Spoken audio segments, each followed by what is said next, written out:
The special favor of Allah, Awliya Allah. The universe is the body and its soul, Awliya Allah. Alhamdulillahi Rabbil Alameen. Wassalatu wassalamu ala Sayyidil Mursaleen. Amma ba'd, fa'audhu billahi minash shaitanir rajim. Bismillahir Rahmanir Rahim. As-salatu wassalamu alayka ya Rasulullah wa ala alika wa ashabika ya Habiballah. As-salatu wassalamu alayka ya Nabiyallah wa ala alika wa ashabika ya Nurallah. My dear Islam brothers and viewers of Madani Channel, welcome to our special series of programs yesterday, today and tomorrow. And in this series of programs, we delve into the rich heritage of Islam, we delve into our past, so that we can try and learn something from yesterday to make a change today so that we can have a better tomorrow.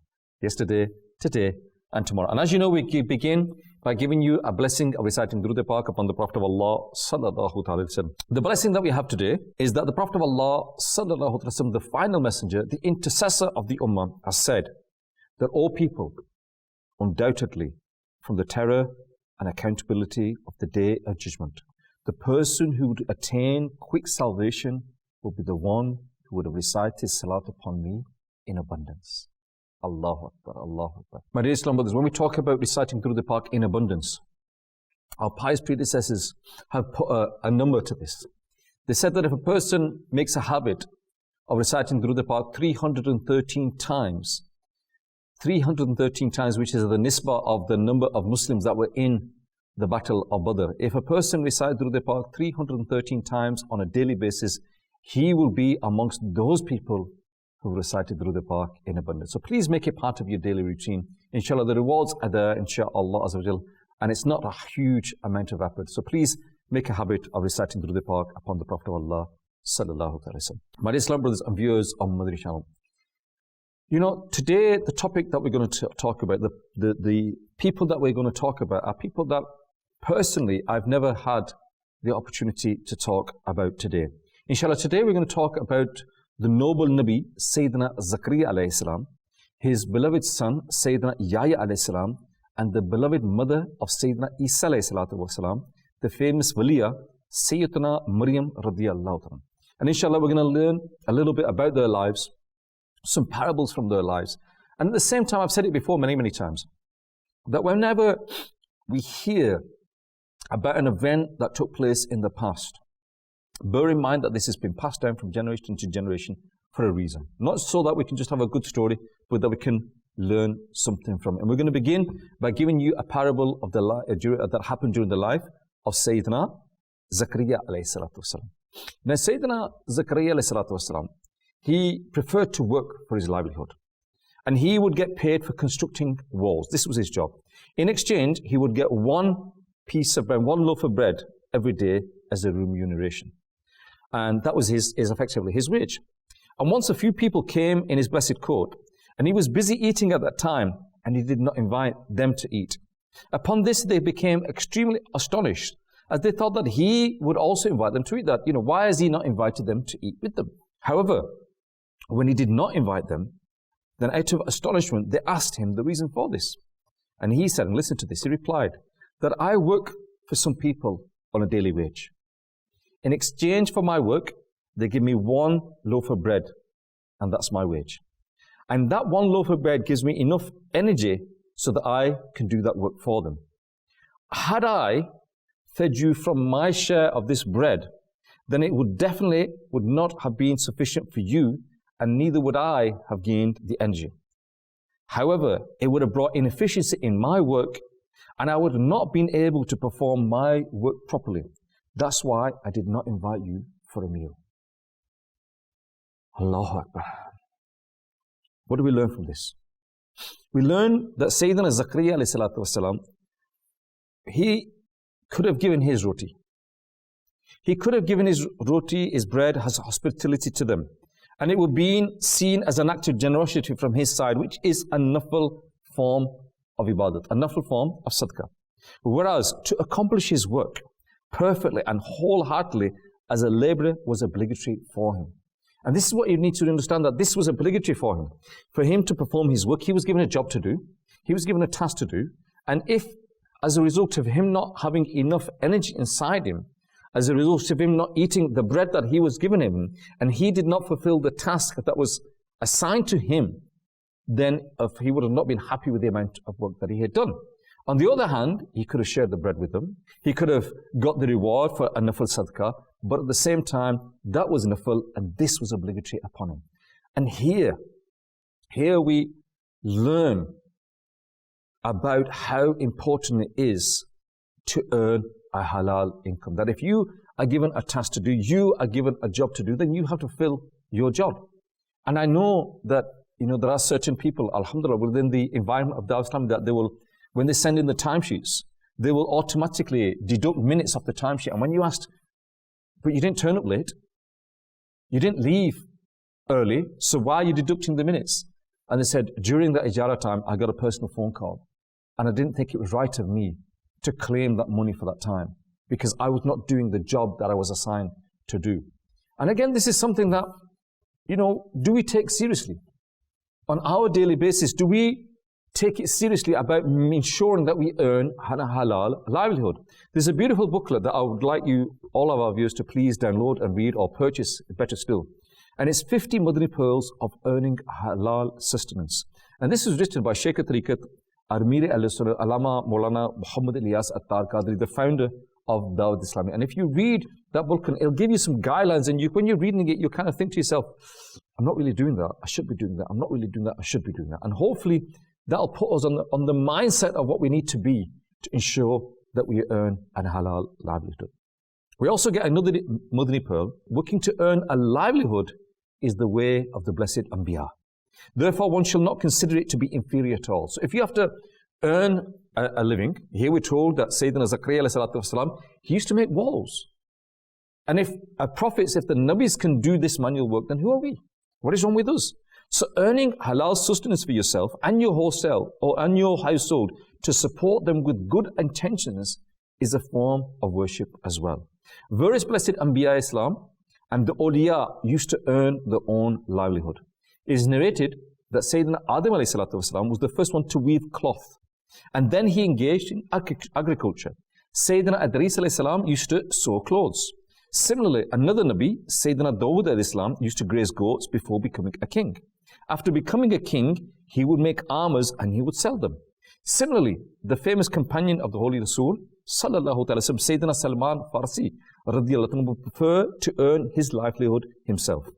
Likewise, the famous muhaddis, Sayyidina Abdullah bin Mubarak, he used to trade in textile. So we come to know from these views of Madani Channel that striving to work for halal sustenance is the way of the righteous people of Allah Azza wa Jal. Nowadays we see that passion for considering or being concerned or being worried or striving to earn a halal sustenance is diminishing.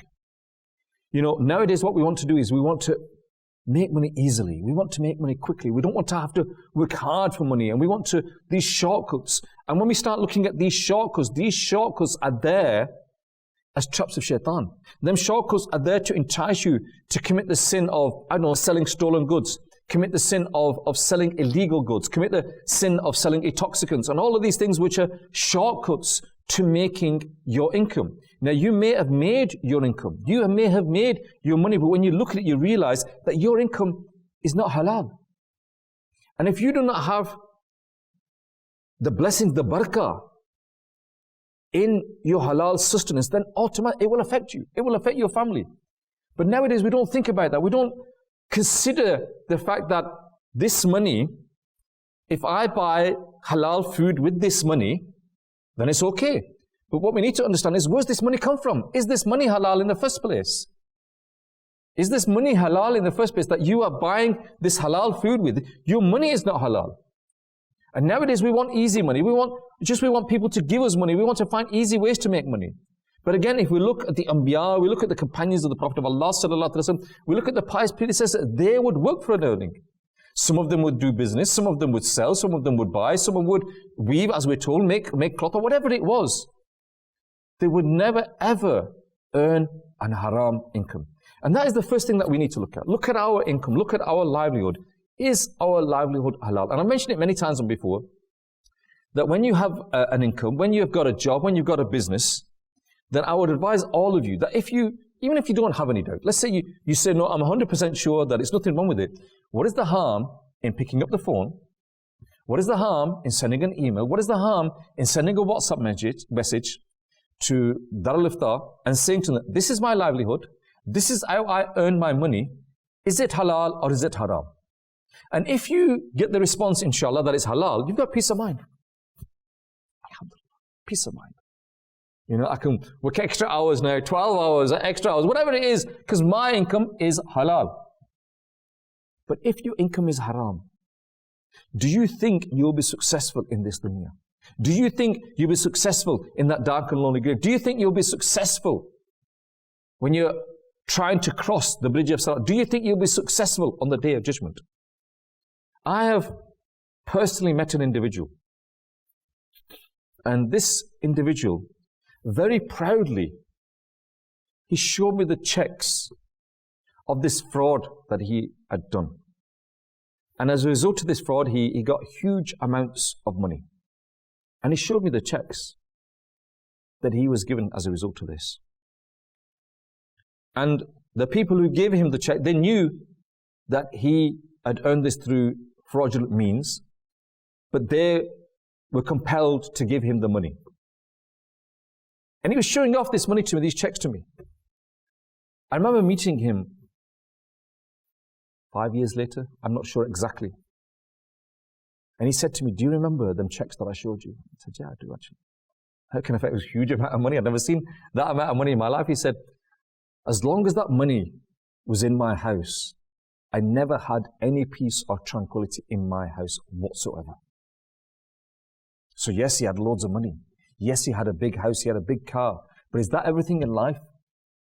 Is that everything in life? Is money the source of happiness? Yes, it is a means. I know, I'm not saying to you that we don't need money. Yes, I need money, you need, we all need money. But is money the only source of happiness? Is money the thing that you need to be happy, or is it everything else as well? So if you have that money and you're not happy, then what's the benefit of that money? And this is where we need to ponder and think. We need to think about that money. And we need to think about the fact that in making our money, are we doing anything to, let's say, remove other people's profits? Are we trying to fiddle other people? Are we trying to cause other people to create a loss in their business? And we don't care about them. It's like this philosophy that I've mentioned before on Madani Channel, that I'm all right, Jack, as long as I'm okay, I don't care. I don't care about anybody else. Again, this is not what our deen teaches us. Our deen teaches us that we need to care about each other. Care about our fellow Muslims. Those that are in business, care about them as well. You know, there's a beautiful incident in which Amir Sunnah narrates that there was a businessman in the streets of Medina, and a person came into his shop. And the person came into his shop and said to him that, you know, I want this material, I want this quantity, I want this quality, and I want to pay this amount of money. And the shop owner said, I have that. I have everything that you say. I can fulfill everything you say. However, I request you, you know, there's a fellow Muslim across the road. He also sells material. And I've been looking at his shop, and all day nobody's been in his shop. Go there and buy the material.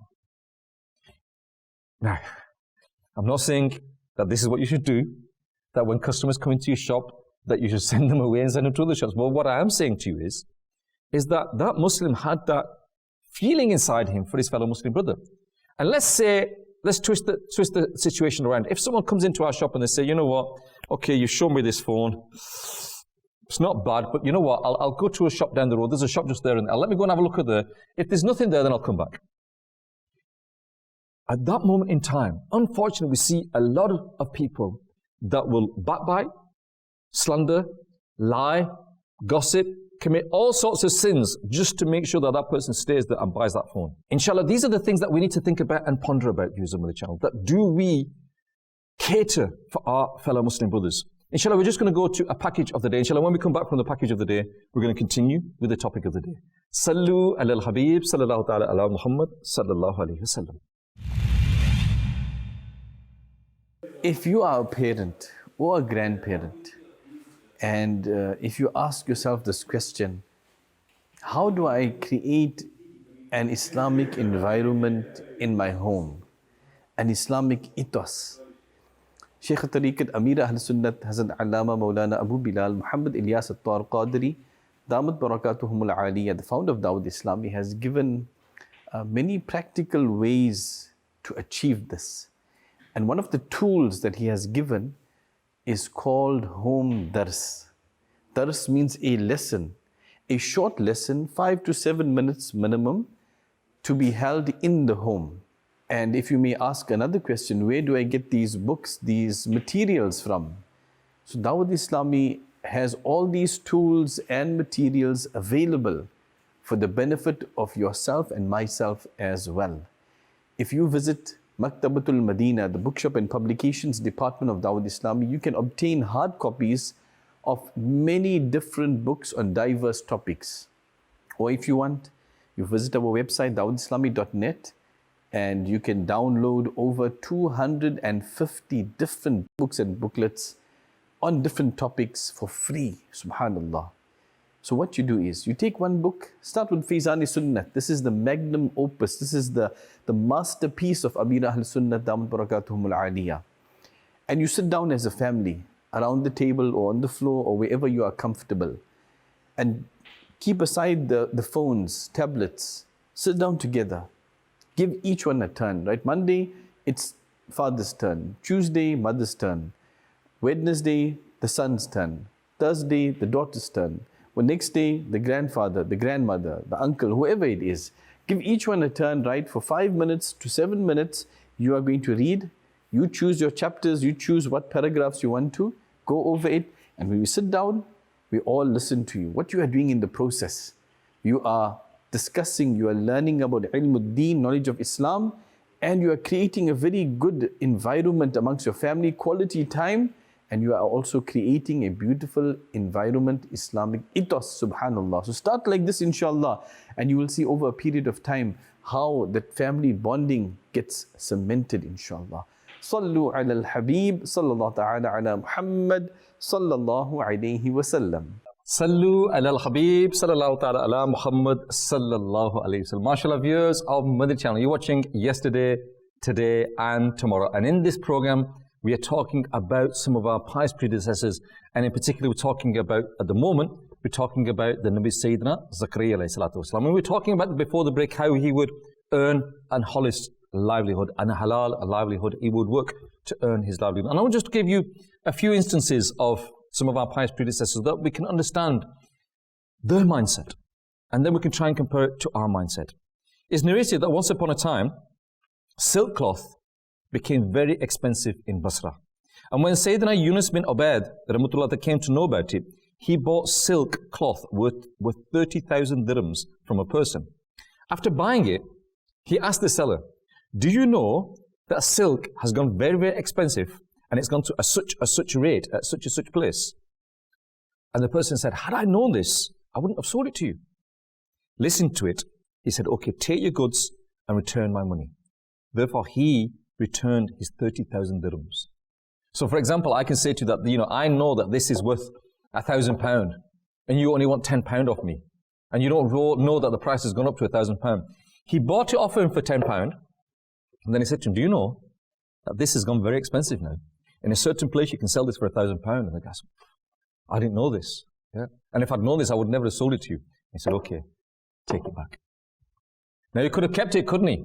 He could have remained quiet, couldn't he? He could have said nothing and thought, well, he doesn't know. What a simple guy. He's not, call himself a businessman. He's not up to that. He doesn't know what's going on. He doesn't know what his goods are worth. Yeah? He's so behind. Forget it. It's his fault. His loss. I'll go make my money. But no, this mindset of helping each other. And this was without a doubt an act of goodness from Sayyidina Yunus bin Ubayd to the person that he told him about the silk cloth becoming expensive. There's another I'd like to share with you. The famous saint of the spiritual chain of Qadriyya, Sayyidina Sari Sakti Rahmatullah, was a disciple of Sayyidina Maruf Karki Rahmatullah, and the teacher and maternal uncle of Sayyidina Junaid Baghdadi Rahmatullah. Initially, he used to sell small ordinary things. With this relation, he is called Sakti I, the one who sells goods in a basket. It is narrated that he would buy and sell goods. Moreover, he would only take half a dinar of profit of the sales of 10 dinars. Even if someone would give him more than that, he would not take it even then, meaning that he would only look at making a 5% profit margin. Irrespective of whether the thing was worth so much more, he said, no, I only need this amount of profit. That's all I need. And that's all he would request. And again, he would ensure, think about this mindset of not overpricing goods. Nowadays what happens is we look for opportunities for the things to go up. And as we see that things are going to be in a shortage, we buy loads of them. We buy loads of, cups are going to be in a shortage. So let's buy loads of cups. Why? Because we know they're going to go up in price and we'll keep them. We'll keep them and keep them and keep them and conceal them. And then we also see in certain, unfortunately, Muslim countries around the world that closer to the month of Ramadan, certain things become more expensive because they know people need them during the month of Ramadan. So they think, let's put the price up so we can make more money. Again, is this the mindset of our pious predecessors? No, it's not. And nowadays, cheating people, being deceptive with people, these are all things that are just almost norm. And it's almost as if everyone's expected to cheat. Everyone's expected to have this deception inside them. And it's almost weird, if you want to use the word, if someone doesn't cheat someone. And, this is the time has come upon us. Such a time came upon people, once a saint said, he said, such a time came upon people when a person would enter the market and ask the people of the market, who do you think I shall trade with? And the people would reply, trade with whoever you like. Then such a time came upon them that the reply would be, trade with whoever you like, but do not trade with such and such person and such person. Then the time came upon them in which the reply would be, do not trade with anyone except so and so. And as that pious person said, now I fear for such time to come where such people will also depart. After mentioning this saying, Sayyidina Imam Ghazali Rahmatullah states, what the saint was scared of has now happened. Such people have now departed this world. That you cannot find, what they're basically saying is now to find an honest tradesman, an honest businessman is hard to find. Is this what has happened to us? Have we all lost that honesty inside our trade? Have we all become dishonest businessmen and all we're worried is about the amount of money that we're taking home on a daily basis? We don't care what dodgy goods we've sold. We don't care what if we've withheld people's money. Is this what we've become? That we cheat people all the time? There's an event that took place. I don't know if I mentioned it on Madani Channel before, but I want to mention it now. There was an imam. He'd moved into a new area. And he was going to the masjid on the local bus. And when he got on the bus and he gave his money and he got the change, when he went to his seat and he counted his change, he realized that he'd been given too much change back. And it was probably only 20p, 20, 30p, a 20p piece. Let's say 20p, I can't remember the exact amount. But let's say he was given an extra 20p back. And he's got this 20p in his hand and he's thinking to himself, should I give it back? Should I not give it back? Yeah, I'll give it back. But then he thought, it's a massive company. It's not as if it's his money. It's not as if it's the bus driver's money. So it's a massive, international company. What's 20p to them? Forget it. I'll just put it in my pocket. And this fight, if you want, this war was going on inside his mind. One part of his mind was saying, no, give it back. And the other part of his mind was saying, no, keep it. And this war was continuing. This war was continuing. And when he came to his bus stop, as he was getting up, the war, that part of his mind that was saying to him, don't give this money back, keep it, was effectively winning. And as he's walking to the front, all of a sudden it came to him. And he gave the 20p back to the bus driver. And he said to the bus driver, I think you've made a mistake. You paid me too much. And the bus driver said, I haven't made a mistake. So the Imam said, no, this is the fare, and you give me 20p extra. He said, I know what the fare is, but I give you 20p extra on purpose. I give you 20p extra on purpose. So Imam said, why? Why did you give me 20p extra on purpose? He said, I was testing you. I was told that Muslims are very honest people, very trustworthy people. So that I thought I would test you with that 20p. And alhamdulillah, praise be to Allah, you were an honest person, and now I enter Islam. And after getting off the bus, the Imam Sahib sat down and he started crying. And he raised his hands and he said, Ya Rab, I nearly sold my iman for 20p today. I nearly sold my iman for 20p today. Because if he had kept that 20 pence, it would have not made difference to anybody, effectively. What is 20 pence? It would have not made, even if the bus driver, when they did the calculations at the end of the day, and he had to put 20 pence from his pocket, so what? The company, if they lose 20 pence, so what? It would have been such an insignificant amount. But the fact is that that 20 pence was a test. And as a result of that test, a person came into Islam. How many people look at me and you? How many people could be testing us? Seeing, are we honest people? Are we truthful people? Are we the people that we claim to be? Are we those peaceful people that Islam claims Muslims are? Are we those honest people that Islam claims Muslims are? Are we those truthful people that Islam claims Muslims are? So that when we lie, when we cheat, when we swear, when we backbite, when we commit all of these things, who's going to believe us?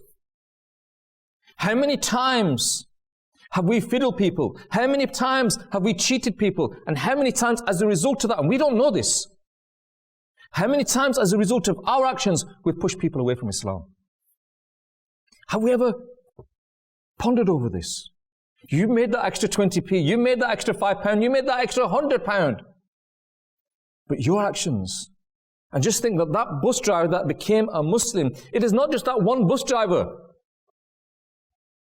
As a result of that bus driver becoming a Muslim, inshaAllah Azza wa Jal, all of his generations to come from then until the Day of Judgment, they will also be Muslims as well. So when you cheat one individual, you could be cheating a whole nation. When you're truthful to one individual, you could be truthful to a whole nation. We need to be aware of our actions, not just the implications in that dark and lonely grave, not just the implications on the Day of Judgment, but the implications in this dunya of pushing people away from Islam. And that is something that we need to ponder about. Viewers of the channel, we're going to go to the break of, inshallah, we're going to go to the kalam of the day now. And inshallah, when we come back, we're going to continue with the topic of the day. Let's go to the kalam of the day. Sallu ala al-Habib, sallallahu ta'ala ala Muhammad, sallallahu alayhi wa sallam. پھر عزم مدینہ ہے پھر عزم مدینہ ہے تیار سفینہ ہے تیار سفینہ ہے اللہ کی رحمت سے پھر عزم مدینہ ہے اللہ کی رحمت سے پھر عزم مدینہ ہے چند عشق ندامت کے ہے زاد سفر میرا چند عشق ندامت کے ہے زاد سفر میرا زاد سفر میرا پلے میں عبادت کا کوئی نہ خزینہ ہے پلے بے عبادت کا کوئی نہ خزینہ ہے پھر عزم مدینہ ہے تیار سفینہ ہے تیار سفینہ ہے تیار سفینہ ہے اللہ کی رحمت سے پھر عزم مدینہ ہے اللہ کی رحمت سے پھر عزم مدینہ ہے گورا ہے مدینہ پر میں چل تو پڑا ہوں پر گورا ہے مدینہ پر میں چل تو پڑا ہوں پر تو پڑا ہوں پر افسوس سلیقہ ہے کوئی نہ قرینہ ہے افسوس سلیقہ ہے کوئی نہ قرینہ ہے پھر عزم مدینہ ہے تیار سفینہ ہے تیار سفینہ ہے تیار سفینہ ہے اللہ کی رحمت سے پھر عزم مدینہ ہے اللہ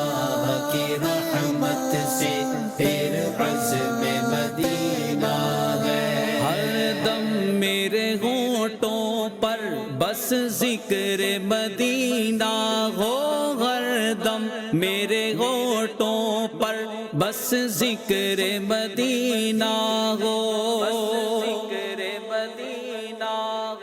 یہ میری تمنا اے سلطان مدینہ ہے، یہ میری تمنا اے سلطان مدینہ ہے، پھر عزم مدینہ ہے تیار سفینہ ہے، تیار سفینہ ہے، تیار سفینہ ہے، اللہ کی رحمت سے پھر عزم مدینہ ہے، اللہ کی رحمت سے پھر عزم مدینہ ہے، غم میٹھے مدینے کا اے کاش کے مل جائے، غم میٹھے مدینے کا اے کاش کے مل جائے، کاش کے مل جائے، ارمان یہی دل میں اے شاہ مدینہ ہے، ارمان یہی دل میں اے شاہ مدینہ ہے، پھر عزم مدینہ ہے تیار سفینہ ہے، تیار سفینہ ہے، تیار سفینہ ہے، اللہ کی رحمت سے پھر عزم مدینہ ہے، اللہ کی رحمت سے پھر عزم مدینہ ہے، روتا ہوا پہنچا تھا، روتا ہوا لوٹا تھا، روتا ہوا پہنچا تھا، روتا ہوا لوٹا تھا،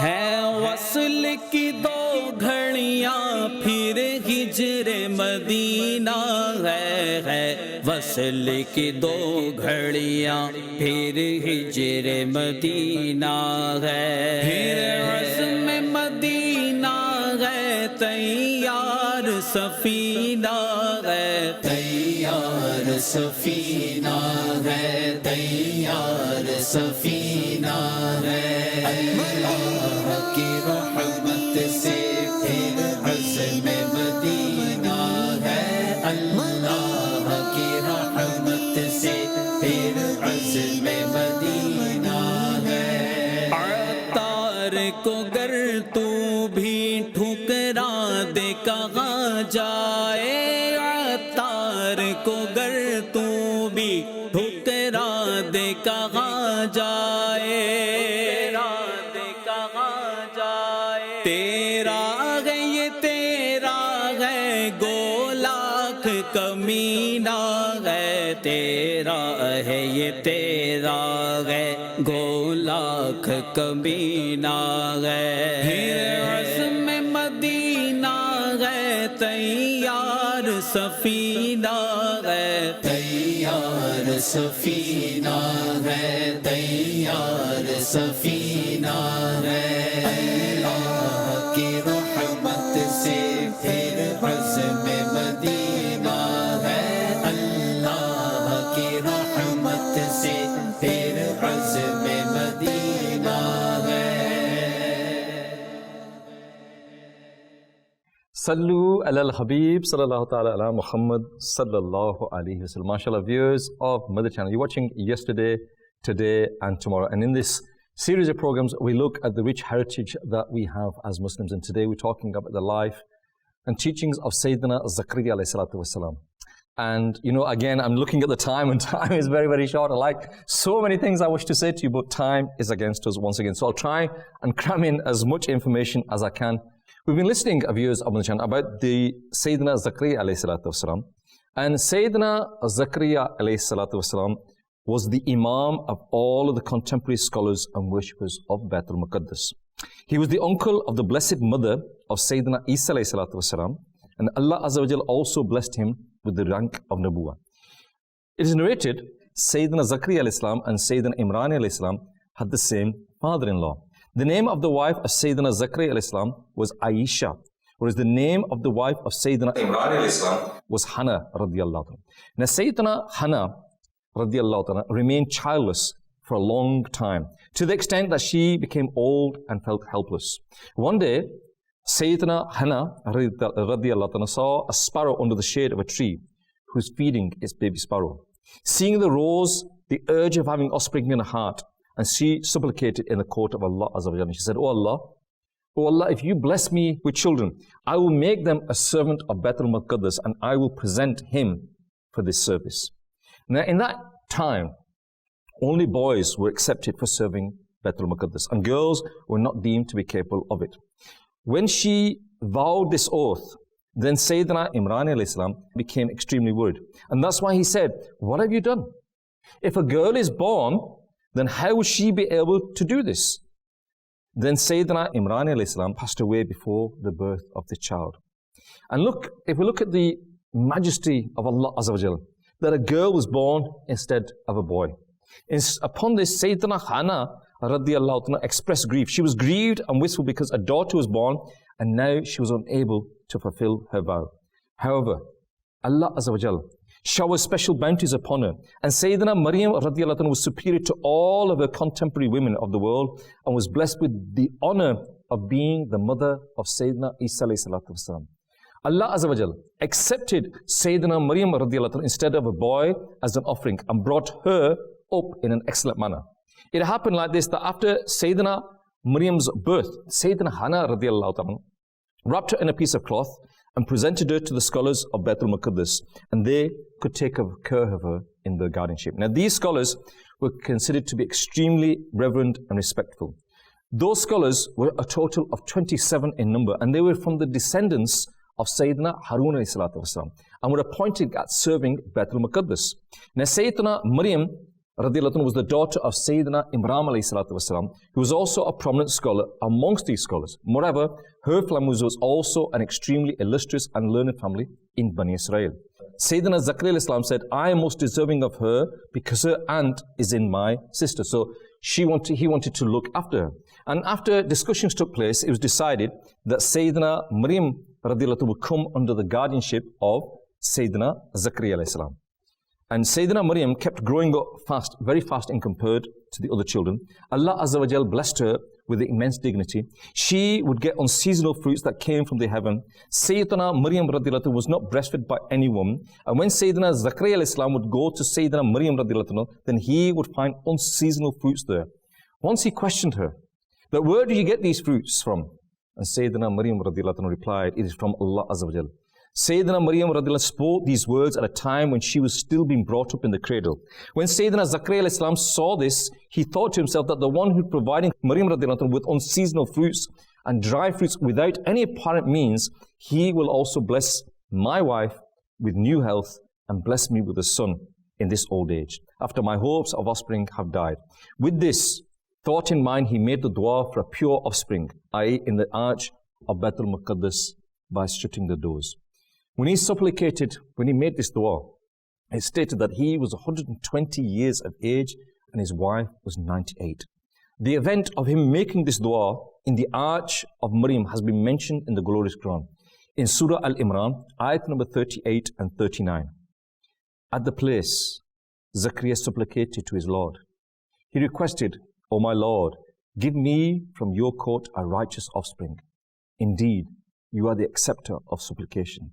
And whilst he was praying in a standing place at his place of worship, the angels called out to him, Indeed, Allah gives you glad tidings of Yahya, who will verify a word from Allah, a leader and always refraining from women, a prophet from one of our selected individuals.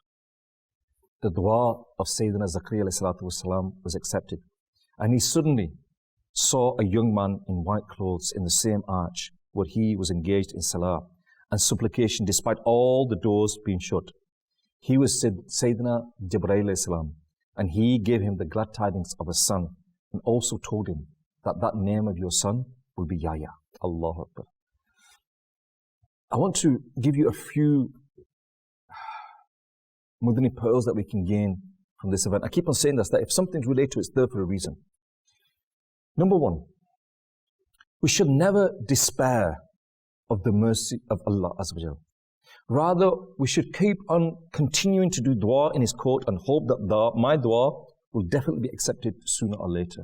Because if you look at this example here, logic tells us that you are 120, your wife's 98, you're not going to have any more children. But in the court of Allah Azza wa Jal, there is no logic. Allahu Akbar. And if we sincerely do dua in the court of Allah Azza wa Jal, then anything is possible. But then the question is how sincere are we with our duas? Sayyiduna Zakariyya, he was sincere with his duas because he saw the miracles that were being performed, and he said that if Allah Azza wa Jal can do this, then Allah Azza wa Jal can also do this. Do we believe our duas will be accepted? Do we have that iman inside us? Or is our dua a formality? Is our dua and even our salah a formality? That we do our salah because we have to. And then even in the masjid when the imam's doing the dua, we're checking our message and Ameen, Ameen, Ameen, Ameen. Where's the sincerity in that dua?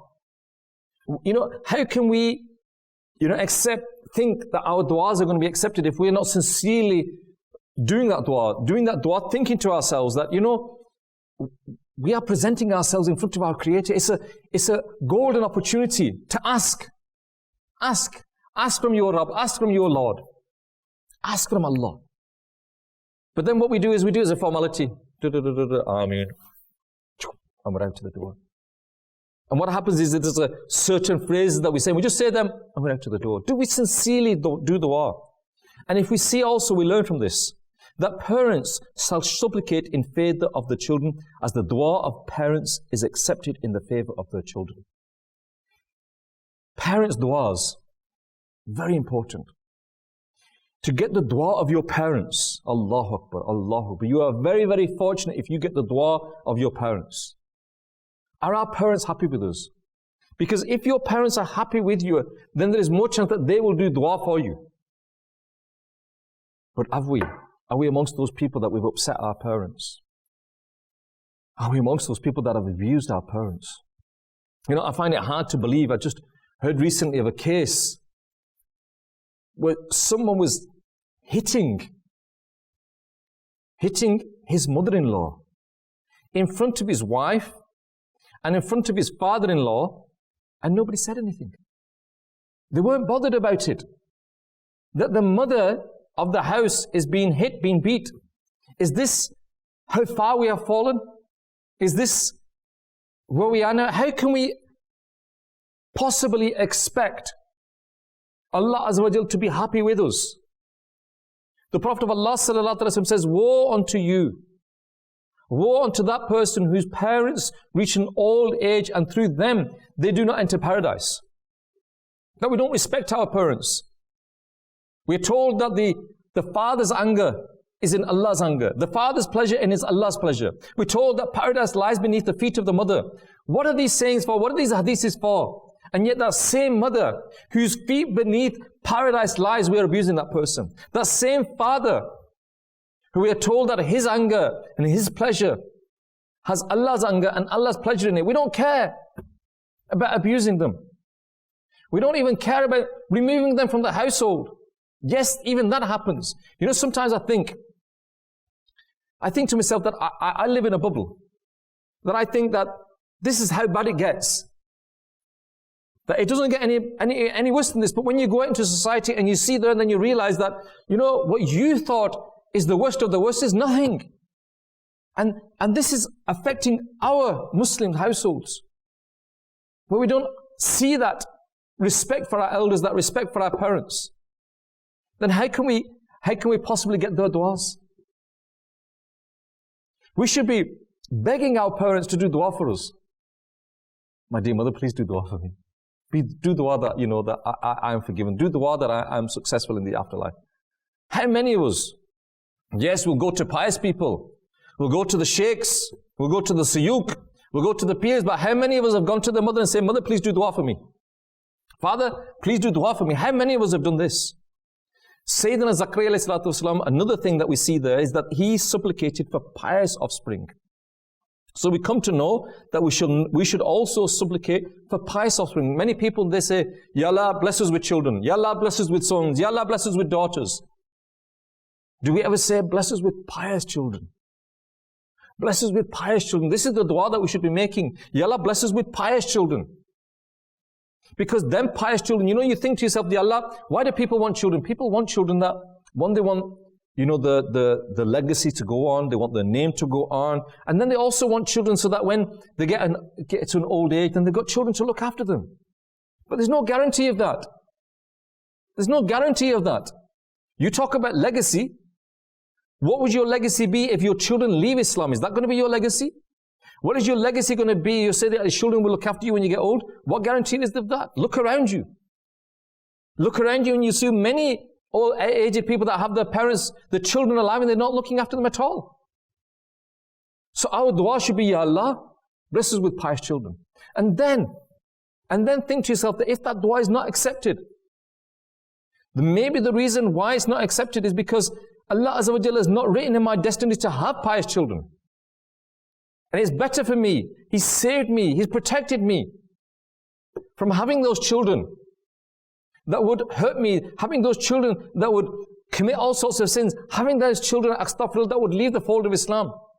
It is better not to have children that will give you this pain.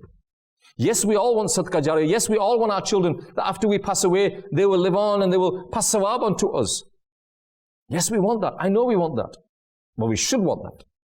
And even then, it's debatable because many of us just want the material benefits that we get from our children. That we want our children to become doctors and lawyers and barristers so they can give us loads of money and we can live in a big house in our old age and they can support us and look after us. Not bothering about the fact that when we're in that dark and lonely grave, they're never going to be there.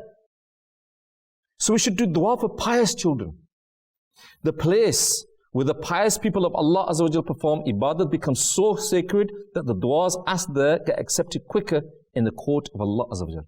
This again is something that we learn from them, this parable. So whenever you get the opportunity to go to these places, you get the opportunity to go to the sacred city of Makkah, you get the opportunity to go to the sacred city of Medina, you get the opportunity to go to the sacred city of Baitul Muqaddas, you get the opportunities to go to these places. When you're in these places, look for those places where the pious people of the past have been. When you are going around the Kaaba and you're doing the tawaf, think to yourself that how many people have been here? How many people have gone round this specific place? When you're in Masjid al-Nabi, just think to yourself, how many people have been here? The Prophet of Allah sallallahu alaihi wasallam was here. The companions of the Prophet of Allah sallallahu alaihi wasallam were here. And all the people of the past, the pious predecessors, all of them have been to this spot that Allah Azza wa Jalla has blessed you with. Raise your hands and do dua. These are the things that we learn from these places. That when Allah Azza wa Jalla gives you with an opportunity to go there, then don't just go for sightseeing. Don't just go there for selfies and photos. You get there and people are taking all sorts of selfies. All sorts of, is this why you're there? You might not get another opportunity. So make sure you take full benefit of that time. Do dua in the court of Allah Azza wa Jalla. This is a golden opportunity that you've got. Take benefit from it. Duas get accepted at the places where the pious people of Allah Azza wa Jalla perform worship. So the duas will also definitely be accepted near the blessed shrines where they're resting themselves. If you get the opportunity to go to a resting place of one of our pious predecessors, then our iman is that they are resting there. So if we are told that if you go to a place and you are told that in this spot, one of our pious predecessors did ibadat here, so you want to go to that spot and do dua. Then what about the resting place? Yes, the resting place of our pious predecessors. Going there, visiting the resting places and doing dua there. Ya Allah, through the wasila of this pious person, Ya Allah, forgive all the sins that I have made. Forgive all the sins that I've committed. Ya Allah, enable me to follow in the footsteps of these pious people. These people that you loved. Ya Allah, these people that were close to you. Ya Allah, enable me to follow in their footsteps. Ya Allah, through the sadaqah of the good deeds that they performed, Ya Allah, forgive all the sins that I have committed. Again, the blessings in going there. And we also told that the beloved mother of Sayyidina Isa, Sayyidina Maryam, radiyallahu anha, was a female saint and she possessed saintly miracles and Allah Azza wa Jal blessed her with immense dignity and grandeur. These are the blessings and lessons that we can learn. And if you look today that what we've done in this short period of time, and I know we've come to the end of the program again, unfortunately, we're coming to the end of the program, that we hear that just these couple of parables that we have presented to you, we can learn so much from them. We learn from Sayyiduna Zakariyya Islam that the fact that, the honest livelihood. We hear from the du'as that he made, that how important our du'as are. And someone once famously said to me, he said that, read your salah in such a way that this could be your last salah. Do dua in such a way that this could be your last dua. Because one day you will be right. One day you will be right.